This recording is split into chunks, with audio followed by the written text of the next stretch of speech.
Bismillahirrahmanirrahim. Assalamualaikum warahmatullahi wabarakatuh.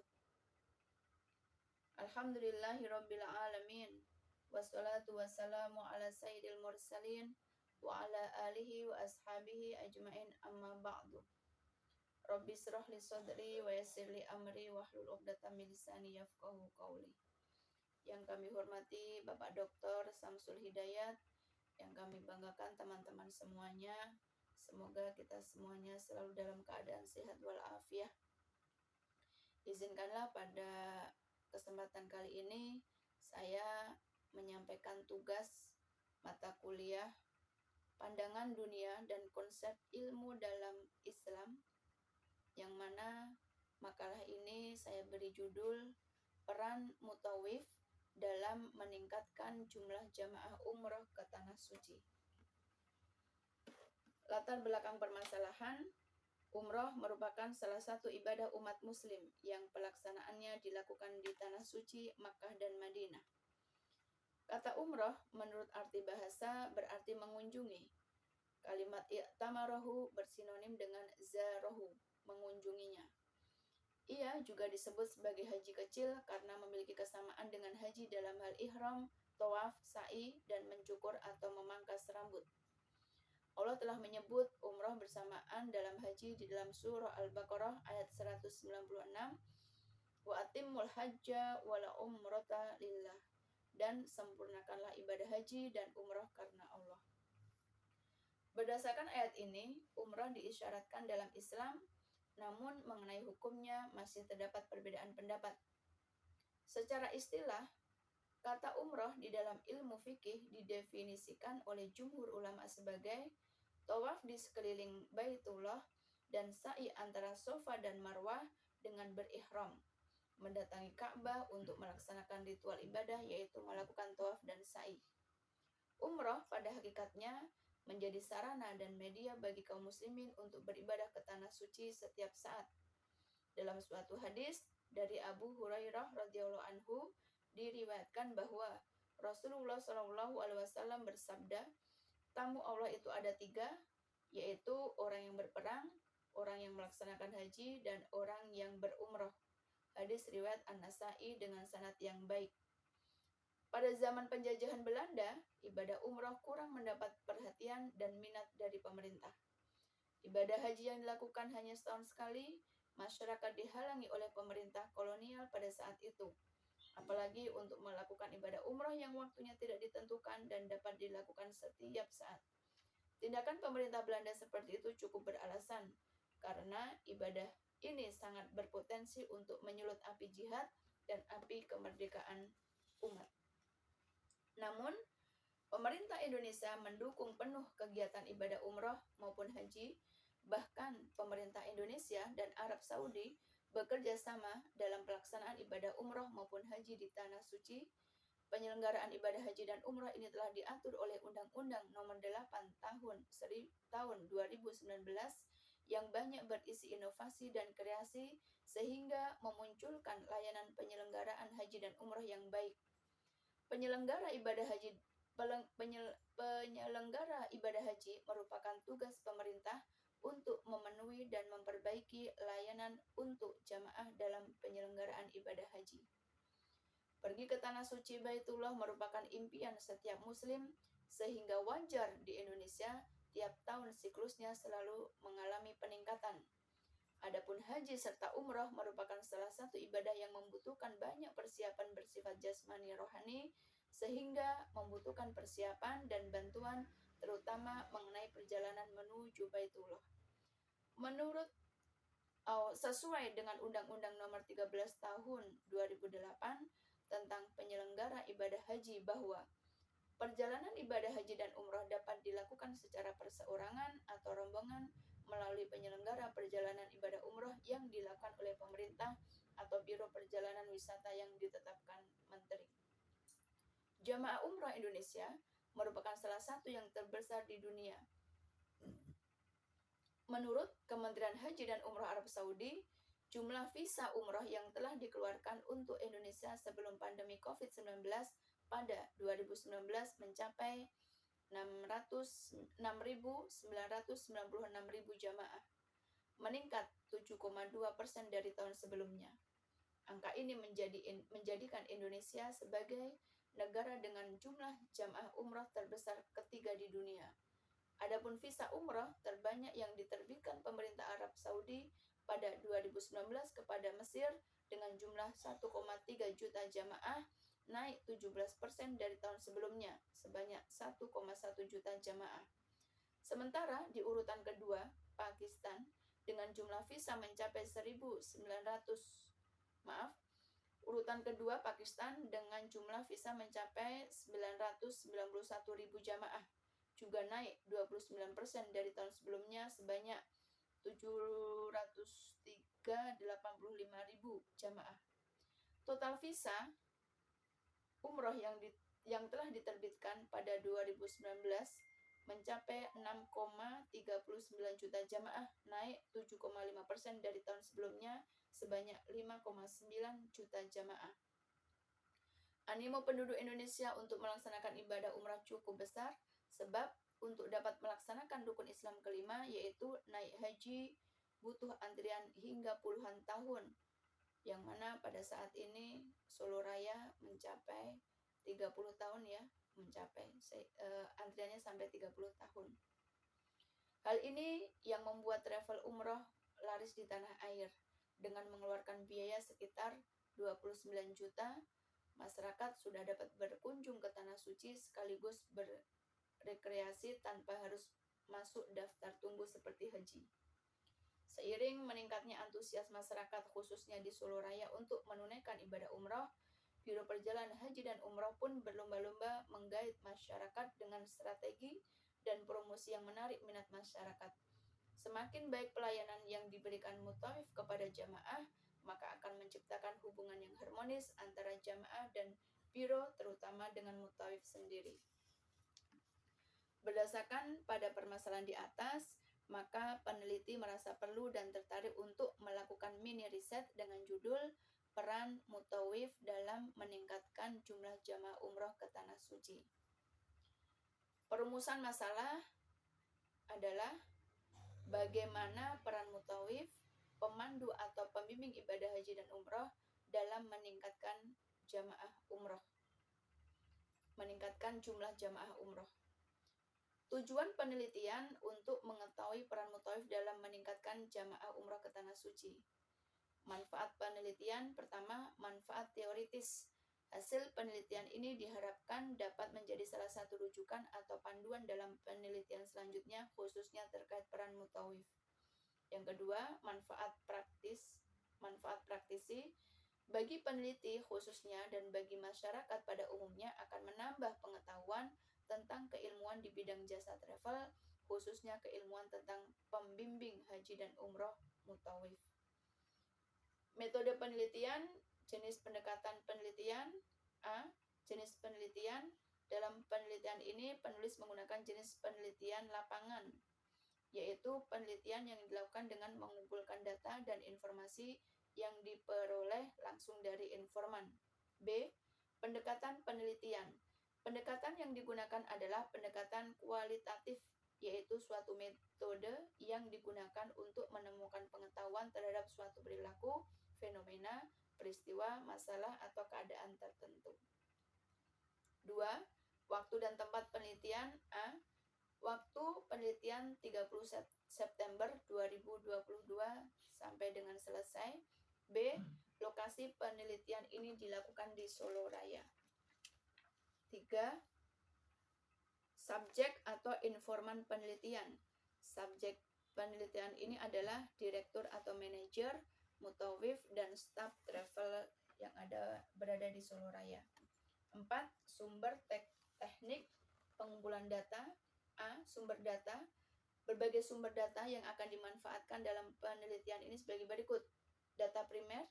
Data primer adalah data yang diperoleh langsung dari sumbernya. Sumber data primer yang digunakan dalam penelitian ini yaitu informasi dari mutawif di Solo Raya. Data sekunder. Data sekunder adalah data yang diperoleh bukan secara langsung dari sumbernya. penelitian ini sumber data yang dipakai adalah sumber tertulis seperti buku, jurnal, dan dokumen-dokumen dari pihak terkait. Teknik pengumpulan data: A. Teknik wawancara, B. Teknik dokumentasi, C. Teknik observasi.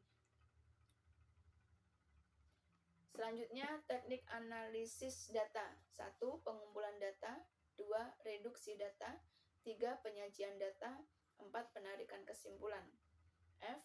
Sistematika penulisan. Untuk mendapat gambar yang jelas mengenai masalah-masalah yang diteliti, maka dalam pembahasan makalah ini, penulis membaginya dalam bab dan bagian. Untuk lebih jelasnya akan disebutkan per bab, yaitu sebagai berikut. Ya, tapi kita langsung ke kajian teori aja. Definisi mutawif. Mutawif memiliki makna orang yang bertawaf atau berkeliling. Diistilahkan sebagai pemandu atau pembimbing ibadah haji maupun umroh.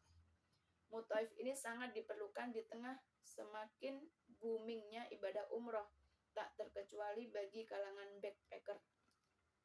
Menurut bahasa, pembimbing adalah orang yang membimbing, pemimpin, penuntun sesuatu yang dipakai untuk membimbing seperti pengantar ilmu pengetahuan. Dari definisi di atas dapat dijelaskan bahwa pembimbing ibadah umroh adalah seseorang pembimbing, guru, pengajar, atau pemimpin jamaah ibadah umroh yang memberikan bimbingan dan pelayanan kepada jamaah umroh tentang tata cara ibadah umroh mulai dari persiapan, niat ihram, tawaf, sa'i, dan terakhir tahallul sampai nanti menjelang tawaf wada. Pekerjaan ini, yaitu mutawif, dahulunya hanya bisa dilakukan oleh anggota-anggota keluarga yang mukim di Mekah dan Madinah, kemudian diwariskan kepada keturunan mereka. Awal kemunculan profesi ini sebagai pekerjaan yang menerima upah adalah di masa dinasti Mamluk 1250 Masehi hingga 1517 Masehi. Peristiwa di baliknya adalah saat Sultan Qaitbay berhaji di tahun 884 Hijriah 1485 Masehi, Hakim Ibrahim bin Zohirah membimbing beliau. Kemudian profesi ini berkembang dari hanya pembimbing ibadah menjadi penyedia pemondokan, catering, hingga sarana transportasi. Awalnya, para mutawif adalah hakim-hakim dan ulama fikih, kemudian turut serta pula pemuka dan pembesar Makkah. Perkembangan profesi ini telah melewati berbagai macam masa dan fase, yang mana dahulu para mutawif mengadakan perjalanan ke berbagai negara Islam untuk membuat kesepakatan dan jamaah-jamaah haji agar mereka berhaji bersama mutawif ini. Syarat-syarat khusus peserta sertifikasi pembimbing. A. Berpendidikan minimal S1 atau sederajat ijazah atau surat keterangan dari pondok pesantren. B. Mampu membaca Al-Quran dengan baik dan benar. C. Jujur, bertanggung jawab, berakhlak mulia, memiliki dedikasi dan rasa nasionalisme. D. Pernah menjadi pembimbing manasik minimal 2 tahun. E. Mampu berkomunikasi dalam bahasa Inggris dan bahasa Arab. Tugas dan tanggung jawab mutawif. Tugas mutawif dimulai sejak di tanah air. Tugasnya adalah mengajarkan memakai baju ihram saat manasik, sehingga jamaah tidak ada kesulitan saat memakai ihram sebelum atau saat mengambil niat mikot. Pengurusan jamaah tidak hanya saat sebelum keberangkatan, pada saat mendarat di Jeddah ataupun Madinah pun tugas pembimbing mulai terkuras. Terlebih saat pengurusan dokumen di imigrasi dan bagasi, memastikan tidak ada yang terlewat untuk seluruh rombongan jamaah. Saat tiba di hotel, cobaan akan timbul, ada saja kekurangan yang memicu kekecewaan para jamaah.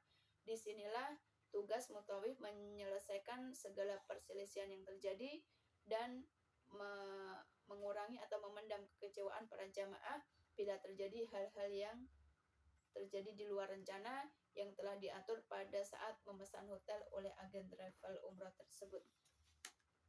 Mutawif juga memiliki tugas untuk mengantar jamaah menuju daerah pusat perbelanjaan sehingga para jamaah tidak kebingungan saat ingin berbelanja atau mencari oleh-oleh untuk dibawa pulang ke tanah air. D. Tugas mutawif yaitu membantu jamaah yang tersesat. Jika terdapat jamaah yang tersesat, maka mutawif adalah membantu jamaah tersebut untuk menemukan kembali rombongannya. Membantu penyelesaian masalah jamaah yang terjadi selama di tanah suci. Ketika berada di tanah suci, tentu setiap orang mengharapkan kelancaran tanpa ada masalah. Seandainya terdapat masalah, maka salah satu tugas mutawif adalah membantu menyelesaikan masalah jamaah tersebut. Menceritakan kisah tentang para nabi dan rasul serta sejarah tanah suci. Tugas mutawif lainnya yaitu menceritakan kisah para nabi, rasul, tentang tanah suci kepada para jamaah selama perjalanan ziarah, karena perjalanan ziarah di kota Makkah ada beberapa tempat yang akan dikunjungi.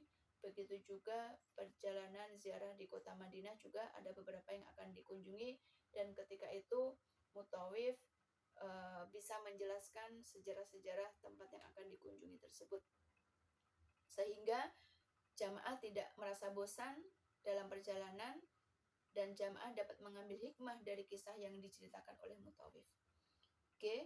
Mutawif memberikan informasi tentang bahasa dan budaya Arab. Mutawif bertugas memberikan informasi yang terkait dengan penggunaan bahasa Arab, sehingga bahasa Arab ini hal yang perlu diketahui oleh para jamaah, yang mana budaya masyarakat Arab, para jamaah dapat terhindar dari hal-hal yang bertentangan dengan norma dan budaya Arab. Selanjutnya, mengajarkan hal-hal yang praktis. Mutawif juga bertugas untuk mengajarkan hal-hal yang praktis seperti mengajarkan bahasa Arab praktis yang sering digunakan sehari-hari atau menunjukkan jalur perjalanan yang lebih cepat serta hal-hal yang bersifat praktis lainnya. Mutawif mengantar jamaah yang sakit ke rumah sakit. Jika terdapat jamaah yang sakit dan ketika itu tidak bisa melaksanakan haji atau umrah, maka tugas mutawif mengantar jamaah tersebut ke rumah sakit untuk mendapatkan pengobatan perawatan. Menurut Kepala Direktorat Kasubdit Bimbingan Jamaah Haji (Bimjah) pada Direktorat Jenderal Dirjen Penyelenggaraan Haji dan Umrah Kementerian Agama RI, beliau Arsad Hidayat, ada 8 sikap seseorang pembimbing yang baik, yaitu memiliki 1. Empati. 2. Wajar, bersikap jujur, apa adanya, konsisten dan terbuka. 3. Respek. Respek itu adalah pandangan positif terhadap jamaah. 4. Komitmen dalam kehadiran, yaitu menghadirkan diri secara penuh, siap menyertai kelompok dalam segala keadaan. 5. Membuka diri, yaitu menerima keterbukaan orang lain tanpa menilai dari ukuran konsep dan pengalaman pribadi pembimbing. 6. Tidak menggurui, tidak menjadi ahli, yaitu tidak terpancing untuk menjawab setiap pertanyaan peserta seakan-akan pembimbing ahli dalam segala bidang. 7. Tidak berdebat.